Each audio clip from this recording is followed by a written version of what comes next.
Hello everyone, आज हम करेंगे अपनी क्लास 8 एनसीईआरटी का फोर्थ चैप्टर इंडस्ट्रीज। इससे पहले हम अपने 6, 7, 8 के पहले के चैप्टर सारे लाइन से कवर कर चुके हैं और ऐसे हम सारे सब्जेक्ट और सारी क्लासेस के कवर कर लेंगे एनसीईआरटीज। ये जैसे कि अब हमारा एचसीएस का एग्जाम आने वाला है और यूपीएससी की प्री या फिर सारे एग्जाम में जैसे कि DSSS की हैं, सब में बहुत इंपॉर्टेंट होती है एनसीईआरटी। तो ये एज ए हमारा पहले बेस तो हम जैसे पढ़ ही चुके हैं, तो हम जो एकदम इम्पोर्टेंट पॉइंट है ना जिनमें से क्वेश्चन बनते हैं एग्जाम के लिए, बस वो रिवाइज करेंगे एकदम शॉर्ट में, ठीक है। और ये भी नहीं कि बस लिंक बनाते रहे, उसके लिए हम बीच बीच की थोड़ी छोटी चीज भी कवर कर लेंगे। तो शुरू करते हैं। देखो, सबसे पहले तो इन्होंने ये समझा रखा है इंडस्ट्रीज में कि आप अपनी बुक ही लेके चलो जो हम राइटिंग के लिए अपने लिखते हैं, तो उसकी जो प्रोसेस है ना वो भी बहुत लंबी है। जैसे कि वो कहाँ से ट्री से स्टार्ट होती है, फिर क्या होती है उसकी लकड़ी जो होती है उसको कन्वर्ट कर देंगे हम वुड पल्प में, फिर उसको हम मिक्स करते हैं वुड पल्प को केमिकल्स में, फिर वो पेपर में चेंज होता है मशीन्स के द्वारा, और फिर उसको हम देखो एक यहाँ पे इंडस्ट्री होगी जिसमें हम पहले तो सबसे पहले वुड को लेके आए, फिर वुड पल्प लगी हुई है एक इंडस्ट्री में, फिर दूसरी में लेके जा रहे हैं, वहां पे खूब सारा पेपर वर्क पे इंक से प्रिंट होगा। तो कितनी सारी इंडस्ट्रीज से होके एक छोटी सी बुक हमारे हाथ में आई है। फिर कहीं और प्रिंट होने के बाद इसमें लाइंस बनेगी पेजेस में, फिर वो पेज को कंबाइन करके एक नोटबुक बनाते हैं, फिर उनको पैक करते हैं, पैक करने के लिए अलग से जगह होती है, फिर उनको मार्केट में लेके जाएंगे सेल के लिए और फिर वो हमारे हाथों में पहुंचती है, ठीक है। तो कैसे इतनी सारी इंडस्ट्रीज एक छोटी सी नोटबुक के पीछे लगी हुई है। ये एग्जाम्पल देके बताया कि इंडस्ट्रीज कितनी इंपॉर्टेंट है, हमें पता भी नहीं चलता। ऐसे ही हर एक समाज जो अपने आसपास देखते हैं ना, वो बहुत सारी इंडस्ट्रीज से होते हुए आए हैं। देखो, और ये हमारी जो इंडस्ट्रीज है ना वो आती है हमारी सेकेंडरी एक्टिविटीज में। हम पहले ही कवर कर चुके हैं कितने टाइप की एक्टिविटीज होती है और क्या क्या होते हैं। तो सेकेंडरी में आ जाते हैं अपनी इंडस्ट्रीज। इसमें क्या होता है, जो हमारा कुछ भी कच्चा माल होता है, रॉ मटेरियल, उसको हम प्रोडक्ट में या फिर और इम्पोर्टेंट चीजों में हम उसको कन्वर्ट करके लोगों तक पहुंचाते हैं, ठीक है। फिर देखो, और इंडस्ट्री की कई बार क्या होता है, आज ना डेफिनेशन आने लग गई है कि प्रॉपर हर एक छोटी छोटी चीज की कि उसको बताओ इसका मतलब क्या है। तो यहाँ पे देखो, इसलिए हम कवर करते चलेंगे अगर कोई डेफिनेशन छोटी सी भी दे रखे तो इंडस्ट्री क्या हो गई, एक इकोनॉमिक एक्टिविटी है जिसमें क्या है, कोई भी प्रोडक्शन हो रहा है किसी गुड्स का, या फिर हम कोई मिनरल निकाल रहे हैं या फिर कोई सर्विस प्रोवाइड करवा रहे हैं, ठीक है। फिर अब देखो, क्लासिफिकेशन ऑफ इंडस्ट्रीज आ गया यहाँ पे। इसको हम ना कई तरीके से क्लासिफाई कर सकते हैं इंडस्ट्रीज को, रॉ मटेरियल के बेस पे, साइज पे, ओनरशिप के अकॉर्डिंग भी। तो इस सारों को एक एक करके कवर करेंगे। सबसे पहले रॉ मटेरियल के अकॉर्डिंग देखो, रॉ मटेरियल ना हमें कई जगह से मिलते हैं। जैसे पहला हो जाएगा एग्रो बेस, जिसमें हमारा हो रहा है जैसे फूड प्रोसेसिंग, वेजिटेबल ऑयल बना रहे हैं हम, कॉटन की टेक्सटाइल है, कपड़े वगैरह बन रहे हैं, जो एग्रीकल्चर से हमारा कच्चा माल आ रहा है ना, फिर हम उसको यूज कर रहे हैं, तो वो हमारी इंडस्ट्रीज हो गई एग्रो बेस। फिर दूसरी हो गई हमारी, अगर हमारा कच्चा माल मिनरल्स है, ठीक है, उसमें तो वो हो गई मिनरल बेस, जैसे कि कोयला, स्टील वगैरह, ये सब। फिर अपनी आती है मैराइन बेस इंडस्ट्रीज, इसका कच्चा माल अपना आएगा रॉ मटेरियल सी ओशन से, जैसे कि फिश ऑयल्स वगैरह बनते हैं ना, वो सारी कंपनियां क्या हो जाएंगी, इंडस्ट्रीज, मैराइन बेस इंडस्ट्रीज। फिर अपनी आती है फॉरेस्ट बेस, ये भी बहुत सारी होती है, जैसे अपना पेपर बनता है, अभी हमने स्टार्टिंग बुक का एग्जांपल लिया। फिर अपनी दवाइयां बनती है, फर्नीचर बनता है, बिल्डिंग बनती है, तो सारी इनका रॉ मटेरियल कहाँ से आ रहा है, फॉरेस्ट से, ओके। फिर अपना हो गया साइज की बेस पे हम क्लासिफाई करेंगे, स्मॉल स्केल और लार्ज स्केल। स्मॉल स्केल पे तो जैसे आपने देखा होगा अपने घरों में कई लोग छोटे छोटे काम शुरू करके रखते हैं, जैसे कपड़े के, या फिर अचार वगैरह बना रहे हैं, या फिर जैसे कि मटके वगैरह बनाते हैं, ऐसी चीजें हैंडीक्राफ्ट कुछ बना रहे हैं, तो वो सारी अपनी हो जाएगी स्मॉल स्केल पे। और लार्ज स्केल पे क्या है कि बहुत सारे वर्कर वहां पे काम करने जा रहे हैं, ठीक है। फिर अपनी आ जाती है ओनरशिप। वैसे तो ना बहुत सारी आपको ये चीजें आती भी होंगी और कुछ नहीं भी आती होंगी, तो ये एज ए हमारा रिवीजन होता जा रहा है कि जो भी इंपॉर्टेंट डेफिनेशंस या पॉइंट आ रहे हैं उनको हम रिवाइज करते चले जाइए, वो छोटा हो चाहे वो बड़ा हो, ठीक है। फिर देखो, ओनरशिप के अकॉर्डिंग हम कर लेते हैं private sector, public sector. Private sector जो है, कोई भी इंसान अपनी एक इंडस्ट्री बना ले रहा है, चाहे कुछ लोग मिलके बना रहे हैं या अकेला इंसान बना रहा है, वो तो जो जाएगी प्राइवेट सेक्टर।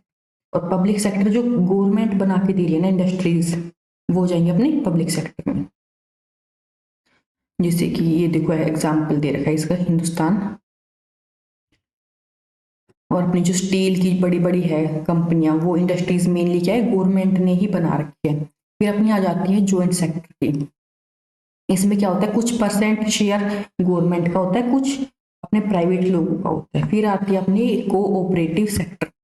कोऑपरेटिव में क्या होता है ना, जो कच्चा माल प्रोड्यूस कर रहे हैं ना, वो लोग मिलके, या फिर जो जितने भी काम करने वाले लोग हैं, वो सब मिलके अपनी फैक्ट्री इंडस्ट्री बना लेते हैं। जैसे कि सबसे बड़ा एग्जांपल यहाँ पे है अपना आनंद मिल्क यूनियन, अमूल जो अपना दूध है, उसमें क्या है, जितने भी फार्मर्स है ना जो दूध प्रोड्यूस करते हैं, उन सब ने मिल के अपनी एक क्या है, इंडस्ट्री क्रिएट कर रखी है कि वो हर एक फार्मर जो दूध दे रहा है वो उसका मालिक है, ठीक है, इंडस्ट्री का।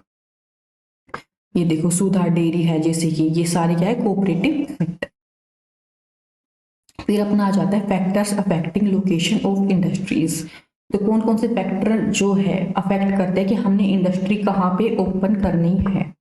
ये तो है नहीं कि मन किया अपने घर के बगल में हमने इंडस्ट्री बना ली, ये भी होता है, लेकिन छोटी हम अगर बना रहे हैं ना, जैसे अपने हमने देखा स्मॉल स्केल के अपने घर में ही काम कर रहे हैं, तो उस पर इतना इफेक्ट नहीं पड़ेगा। लेकिन जो हम बड़ी बोई पैसा लगा के कर रहे हैं ना, तो उस पर हर एक फैक्टर हमने ध्यान देना बहुत जरूरी है, ताकि हम ज्यादा से ज्यादा फायदा हो।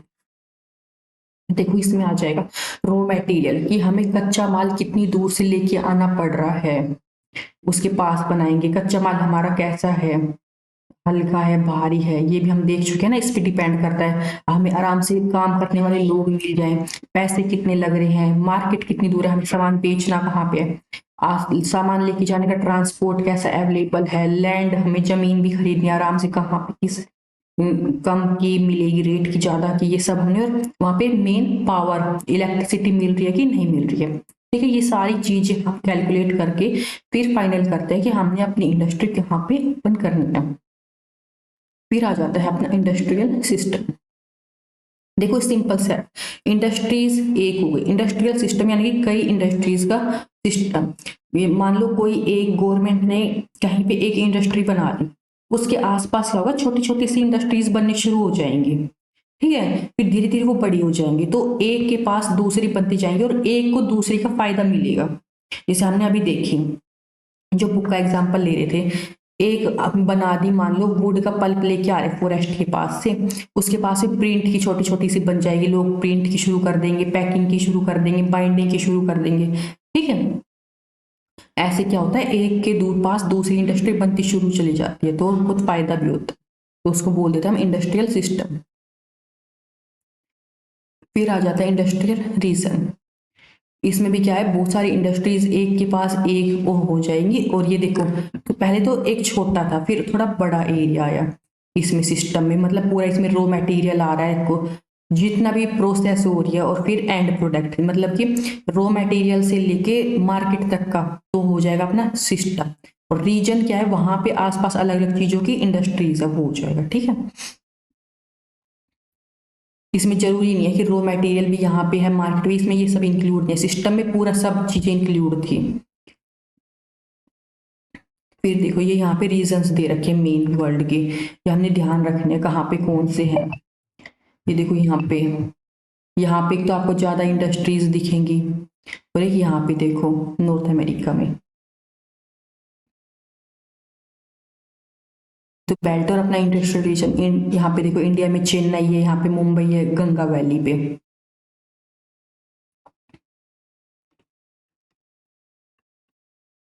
फिर देखो इंडस्ट्रियल डिजास्टर क्या होता है, या आपने बहुत बार पढ़ा होगा ना, कि जैसे मान लो कोई केमिकल्स वगैरह बन रहे हैं किसी इंडस्ट्रीज में, और या फिर या तो कोई मशीन खराब हो गई, या कोई कुछ और प्रॉब्लम होगी, उसकी वजह से कुछ भी जान या माल की जो हानि हो जाती है ना, उसको हम बोलते हैं इंडस्ट्रियल डिजास्टर, ठीक है।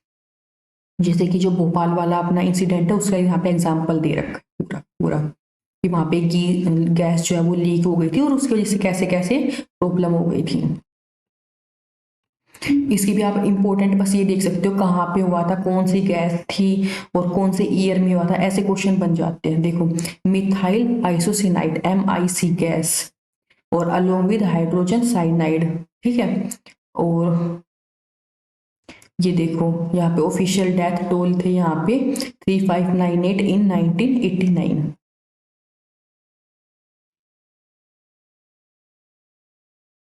ये यहाँ पे दे रखा है 2005 का चाइना का बता रखा है। ये इतना इंपॉर्टेंट नहीं, जो अपना इंडिया वाला है ना उससे ज़्यादा चांस है क्वेश्चंस बनने के। फिर क्या है, यहाँ पे देखो कुछ पॉइंट दे रखे हैं, ये मेंस में ज़्यादा काम आते हैं, प्रीलिम्स में तो नहीं। जैसे आ जाता है कि हम क्या क्या हम स्टेप्स ले सकते हैं कि इनको हम कम कर सकें। देखो, एक तो क्या है, जो ज़्यादा जहाँ पे लोग रह रहे हैं ना उनको हम क्या करें, इंडस्ट्री से दूर लोकेट करें, या फिर इंडस्ट्रीज को परमिशन दे रहे हैं तो ये ध्यान रखें कि ज़्यादा डेंस एरिया में वो ना लोकेट हो, थोड़े अलग गैप हो ज़्यादा बस्ती में और इंडस्ट्रीज के बीच में। फिर क्या कह रहे हैं, अगर पीपल जो है ना जिनके आसपास इंडस्ट्रीज है उनको थोड़ी नॉलेज दी जाए कि अगर ऐसा ऐसा हो जाता है, आपके पास ये इंडस्ट्री है तो आपने क्या क्या ध्यान रखना है, ठीक है, उन लोगों को जानकारी होनी चाहिए। फिर क्या हो रहा है कि इंडस्ट्रीज में फायर वार्निंग सिस्टम होना चाहिए, कि मतलब अगर बाई चांस आग वगैरह लग जाए तो पूरा सिस्टम होना चाहिए कि अलार्म वगैरह सही से काम करे, कोई गैस लीक हुई उसका अलार्म वगैरह ढंग से काम करे। और जो स्टोरेज कैपेसिटी है ना कि इतना हमने सामान रखना है वो लिमिट होनी चाहिए उस पर, ये नहीं कि जैसे आपने ट्रक वगैरह देखे होंगे सड़क पे कितने फुल हो के चलते हैं, ऐसे ही कंपनियां भी करते हैं, खूब सारा केमिकल सब कुछ एकदम भर के चलते हैं। तो एक लिमिट होनी चाहिए कि आपने इतना सामान बनाना है, इतना सामान अपनी इंडस्ट्री में रखना है, ठीक है। और जो उनकी पोल्यूशन निकल रहा है ना उसको भी वो होनी चाहिए, आजकल अच्छे अच्छे इंस्ट्रूमेंट लगा के रखे कि आपने पोल्यूशन को कैसे कंट्रोल करना है, ठीक है। जैसे कि कई बार आपने देखा होगा जो गर्म पानी पानी यूज करते हैं इंडस्ट्रीज, वो गर्म हो जाता है कोई मशीन वगैरह में, फिर उसको गर्म कोई नदी में छोड़ देंगी। तो ये होना चाहिए भी कि आप एक अलग से ना थोड़ी जगह बनाओ, उसमें पानी को खाली करो, फिर वो ठंडा हो जाएगा ना तब उसको आप नदी में छोड़ दो। फिर गर्म पानी से क्या होगा, उसमें जो फिश वगैरह है ना उनको नुकसान हो जाता है, ठीक है। तो ऐसे कुछ छोटी छोटी चीजें जो है वो ध्यान रखी जाए। फिर अपना आ रहा है डिस्ट्रीब्यूशन ऑफ मेजर इंडस्ट्रीज। देखो यहाँ पे दे रखा है, डू यू नो में एमर्जिंग इंडस्ट्रीज जो होती है ना उनको कहते हैं सनराइज इंडस्ट्रीज।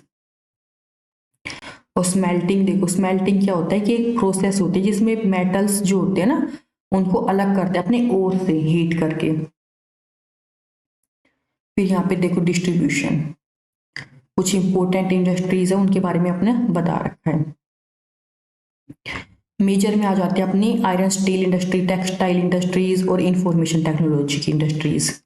आयरन और स्टील में आ जाएंगी, देखो ये रॉ मटेरियल जो होता है ना इसमें होता है आयरन और कोल लाइमस्टोन और लेबर वगैरह ये यूज होता है इसमें।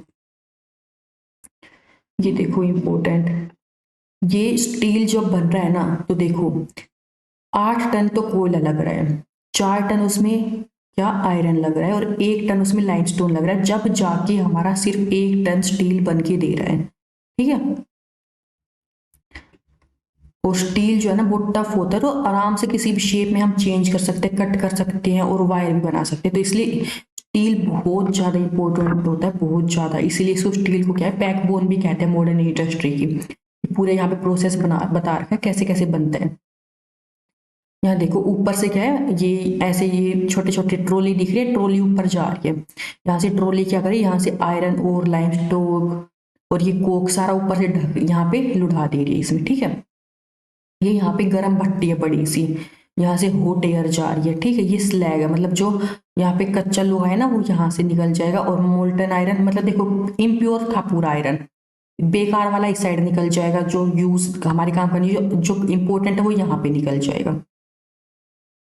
ये यहाँ पे गर्म है, ये देखो जैसे हमारा होता है ना पानी को गर्म कर देते हैं तो ऊपर क्या हो जाएगा, ऑयल आ जाएगा नीचे पानी, या फिर हम दूध को गर्म करते हैं तो ऊपर मलाई आ जाती है, ऐसे गर्म करने पे ना इसको क्या करेंगे, देखो अलग अलग लेयर हो जाएंगी इसकी आयरन की एकदम उबलने के बाद, तो नीचे वाला इधर निकाल लिया, ऊपर वाला स्लैग इधर निकाल लिया, ऐसे काम करता है ये। और इसको फिर हम जो मोल्टन आयरन है इसको किसी भी शेप में हम कन्वर्ट करके यूज कर लेंगे, उसमें मिक्स करके।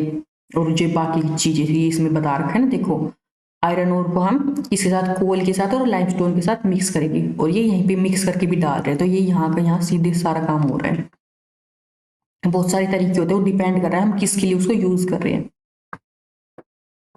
फिर ये देखो यहाँ पे ये बता रखा है 1800 एडी के पहले जो है ना आयरन स्टील जो इंडस्ट्री होती थी ना वो कहाँ पे बनी होती थी, जहाँ से हमें रॉ मटेरियल मिल रहा है, हमें बिजली मिल रही है, पानी मिल रहा है, वहां पे उसके पास होती थी। ये देखो पिक्चर में भी समझा रखा है कि कहाँ पे होगी, यहाँ पे इंडस्ट्री होगी। फिर टाइम चेंज हुआ, उसके बाद क्या हुआ, इंडस्ट्रीज बनने लग गई जहाँ पे एकदम नदी के किनारे, ठीक है, जहाँ से, क्योंकि बेचना इंपॉर्टेंट था ना पहले, तो आराम से यहाँ से हम पोर्ट से दूसरी जगह ले जा सकते थे। फिर ये देखो मैप दे रखा है यहाँ पे, मेजर आयरन और प्रोड्यूसिंग एरिया, कहाँ कहाँ पे ज्यादा आयरन बनता है। मेन तो देखो ये चाइना, जापान, इधर यूरोप का, और फिर यहाँ पे सारे देख लो, ये कई बार ना मैप आ जाते हैं लोकेट करने के लिए।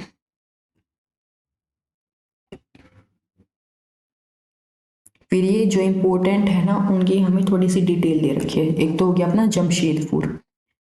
देखो क्या कह रहे हैं, 1947 से पहले ना सिर्फ एक ही आयरन और स्टील प्लांट था कंट्री में, और वो कौन सा था, Tata iron and steel company limited, इसको इसको स्टार्ट हुआ था 1907 में सक्ची में। और ये जो रिवर है अपनी सुबर्णरेखा और खरखी झारखंड में, उसके पास बना था। और सक्ची का नाम जो है ना बाद में जमशेदपुर कर दिया गया था। ये देखो पूरी इसकी लोकेशन समझा रखी है, कितनी दूर क्या था यहाँ पे। यहाँ हॉस्पिटल है, यहाँ पे एयरपोर्ट है, ये गोल्फ कोस्ट, यहाँ पे ये स्टील वर्क्स है, ठीक है, सारी चीजें, ताकि ये समझा रहे कि क्यों है वहां पे। देखो यहाँ पे रिवर भी है, तो रिवर के पास क्यों, क्योंकि पानी चाहिए होता था ना उनको। मेन तो रेलवे लाइन की सामान लाने ले जाने के लिए, ये देखो रेलवे लाइन भी है, नदी भी मिल रही है, सब कुछ है यहाँ पे।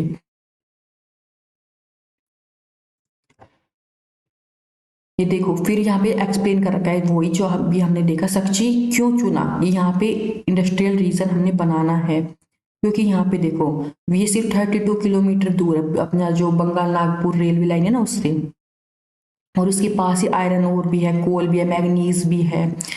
और ये कोलकाता के भी पास पड़ता है, जो आराम से मार्केट है, वहां पे हम सामान आराम से बेच सकते हैं। और इसको कोल मिल रहा था आराम से झरिया से, आयरन और लाइमस्टोन, डोलेमाइट, मैग्नीज ये और उड़ीसा से मिल जा रहे हैं आराम से, इसलिए एकदम बेस्ट लोकेशन है ये। और फिर क्या कह रहे हैं, जमशेदपुर में अब जो हमने अभी देखा था ना कि उसके पास छोटे छोटे और बनने लग जाते हैं, तो टिस्को के आसपास फिर और सारे बनने लग गए सेटअप, जो क्या करते थे, केमिकल्स बनाते थे, locomotive part, agriculture equipment, machinery, tin plate, cable, wire, ये सारी चीजें, मतलब ये तो कंपनी तो स्टील बना रही है, जो स्टील से और चीजें बनेंगी उनकी छोटी छोटी इंडस्ट्रीज और आसपास बनने लग गई, बहुत ज्यादा डेवलपमेंट हो गई इसकी वजह से। इसी की वजह से बहुत ज्यादा रैपिड इंडस्ट्रियल डेवलपमेंट हो गया अपने इंडिया में, ठीक है, एकदम स्टार्ट मान सकते हैं इसको, इस कंपनी की वजह से।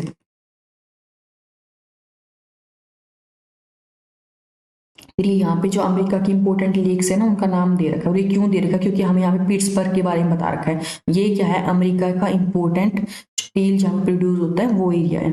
इसकी भी लोकेशनल एडवांटेज है, जैसे हमने अपने इंडिया की देखी, पर ये इतना इंपॉर्टेंट नहीं है। देखो एक तो इनके पास ये लेक्स है, जब ये अपनी अपने इंडिया वाले के पास है ना दो रिवर, इसके पास ये लेक्स हो गई, और ट्रेन है इसके पास आराम से सामान ले जाने के लिए। अब ये आ गए अपने क्वेश्चन आंसर। देखो इंडस्ट्री का मतलब क्या होता है, अभी हमने देखी थी डेफिनेशन, मेन फैक्टर कौन कौन से होते हैं, और इसको हम बैकबोन क्यों कहते हैं, ठीक है। और ये देखो अंतर बताना हमें एग्रो बेस में और मिनरल बेस में। ये वैसे तो बच्चों वाले लग रहे हैं, लेकिन हम जब खुद करने लगेंगे ना, कई बार ये बड़े में भी क्वेश्चंस बन जाते हैं। आजकल हर ट्रिक, मतलब थोड़ी सी उसमें ट्रिक लगा देंगे, और छोटे छोटे क्वेश्चन को ही घुमा फिरा के बहुत पूछ लेते हैं।